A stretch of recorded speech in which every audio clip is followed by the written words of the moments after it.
कि सुइयों की रफ्तार बढ़ी है या फिर मैं लेट उठी हूँ। हाँ, आज नींद थोड़ी सी लेट खुली थी और उठने के साथ मैंने थोड़ी देर पढ़ाई किया, क्योंकि उठने के बाद दिमाग बिल्कुल फ्रेश होता है और आप चीज़ों को अच्छे से पढ़ सकते हैं। पर थोड़ा बहुत आलस से भी किया। तो दोस्तों, गुड मॉर्निंग, राधे राधे, सुप्रभात and welcome back to my new another vlog. आज मैं फिर पॉलीथीन के साथ अपनी बाड़ी में हूँ और अभी मुझे फिर से हरे पत्तेदार सब्जियाँ तोड़ कर लेकर जानी है। तो आज हम लेकर जाएंगे भथुआ, जो कि हाईली आयरन सफिशेंट मटेरियल है या फिर फूड मटेरियल है। और ग्रीन लीफ जितने भी वेजिटेबल्स होते हैं वो तो ऑलरेडी काफ़ी ज़्यादा आयरन वाले सब्जी होते हैं। इनमें जो कहाँ जा रही है ना दीदी आप? गाइस, मैं नहाने जा रही हूँ। आज हम लोग पिकनिक में जा रहे हैं, आप नहीं जाइएगा? कहाँ? सरसपुर। कौन कौन? पूरी फैमिली। मेरे को क्यों नहीं बताया क्या? आप ऊपर वाले रूम पे रहते हैं तो आपको पता नहीं चलता। गाइस, ये बात मुझे बिल्कुल नहीं पता थी और मुझे घर का कोई मेंबर मानते ही नहीं है। रुक रुक रुक, मैं भी जाऊंगी। ताज़ा हवा चला है कि घर के सारे मेंबर पिकनिक जा रहे हैं। ये बात मुझे इससे पहले बिल्कुल नहीं पता था कि घर के सारे मेंबर पिकनिक की तैयारी में लगे हुए हैं या फिर पिकनिक जाने वाले हैं। तो सुबह सुबह मैं घर जाने से पहले हरे पत्तेदार सब्जियों को तोड़कर घर लेकर जाती हूँ, क्योंकि कभी कभी मम्मी मार्केट से सब्ज़ी लाना भूल जाती हैं, तो सीमा के लिए ये काम आता है। हम सीमा को आजकल केवल यही सारी चीज़ें खिला रहे हैं, बिना ऑयल का सब्ज़ी।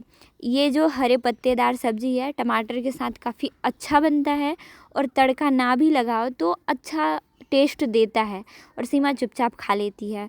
तो मैंने आज भथुआ तोड़ने का सोचा था और बाड़ी में जितने भी बड़े बड़े भथुआ के लीफ थे उन्हें मैं तोड़ना शुरू कर देती हूँ।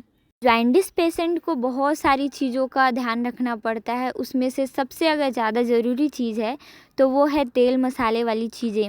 वैसे तो खाने की इच्छा काफ़ी ज़्यादा करती होगी सीमा को कि मैं मैगी खाऊं, मोमोज़ खाऊं या फिर पानी पूरी खाऊं। मेरे घर पर सबसे ज़्यादा बाहर की चीज़ों को सीमा ही खाती थी और अभी उसे बिना मसाले की सब्ज़ी खाने पड़ते हैं और भाई चीज़ों को ध्यान हमें ही देना पड़ता है। अब पिंकी तो दुकान में बैठती है, इसलिए सुबह सुबह सब्ज़ी तोड़कर मैं लेकर जाती हूँ। मैं ये कोई ट्रेंड फॉलो नहीं कर रही हूँ जो बड़ा कुर्ता पहनकर घूमना पड़ रहा है।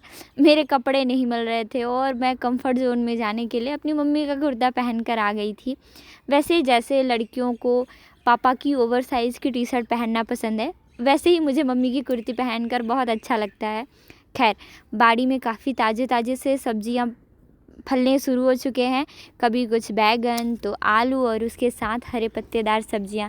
घर आकर देखा मैंने, काफ़ी लोग खुश थे भाई, फिर मैं कंफर्म हुई। दोस्तों, आज का मौसम काफ़ी अच्छा है और पिकनिक जाने की फुल तैयारी चल रही है। प्याज, अदरक, लहसुन, मिर्च सब बड़े पापा और छोटे मामा साफ़ कर रहे हैं।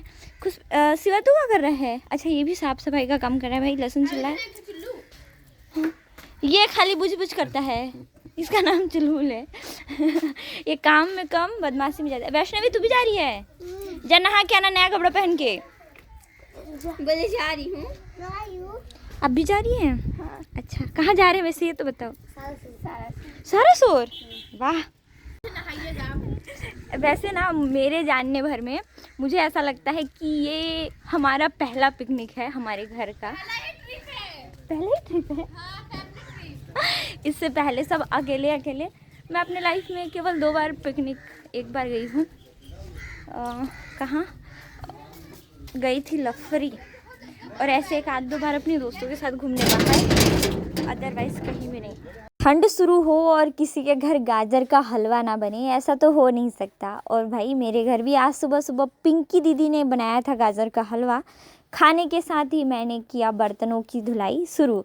अभी निधि आई थी, दीदी मुझे मुंह हाथ धोना है, मैं धो लूँ क्या? तो मैंने कहा आ जाओ, मैं धुला देती हूँ। निधि बड़े वाले मामा की सबसे छोटी बेटी है और घर में वैष्णवी से बड़ी है, तो भाई वैष्णवी के आने के पहले निधि से भी काफ़ी ज़्यादा लगाव था।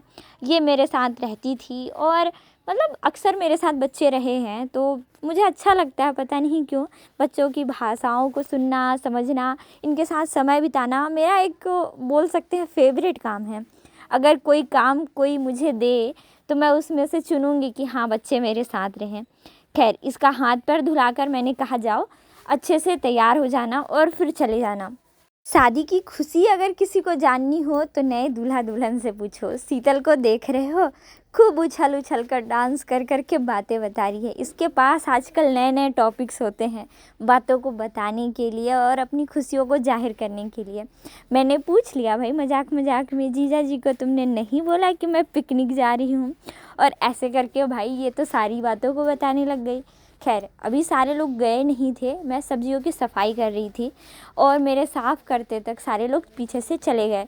सीमा इसलिए आकर बैठी क्योंकि रानी दीदी मुझे भी जाने बोल दो ना मम्मी से, मम्मी मुझे जाने नहीं दे रही है। अब सीमा बीमार है तो कैसे कोई जाने देगा। सब्जियों की बेहतरीन सफाई करने के बाद अब इसे शालीनता से धोने की ज़रूरत होती है।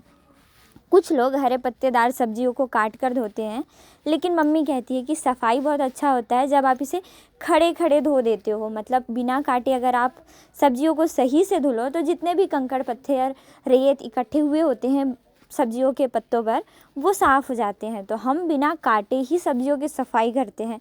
2-3 बार पानी से धुलने के बाद अब बारी थी सब्जी की कटाई करने की और इस काम में मुझे बहुत ज़्यादा डर लगता है। सब्जियों की सफाई धुलाई तो कर लेती हूँ, लेकिन जब काटने की बारी आती है ना तो मुझे डर लगता है कहीं मेरे हाथ ना कट जाए।